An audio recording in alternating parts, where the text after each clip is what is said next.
Maraming scammers ang gumagamit ng pekeng social media pages para makapanloko. Mas mabuting mag-ingat kaysa magsisi at laging siguruhing legit ang kausap bago makipag-deal. Paano iwasan ang scam?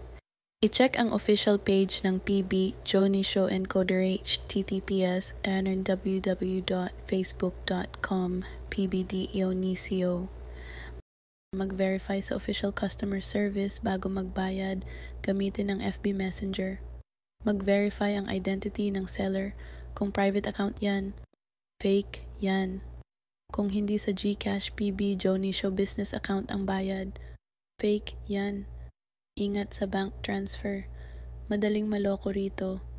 I-report ang fake account o fake group para hindi na makapanloko ng iba. Maging wais, mag-verify muna bago magbayad.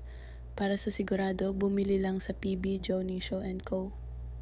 Para makasiguro, bisitahin lamang ang aming website https://pbjonishow.com.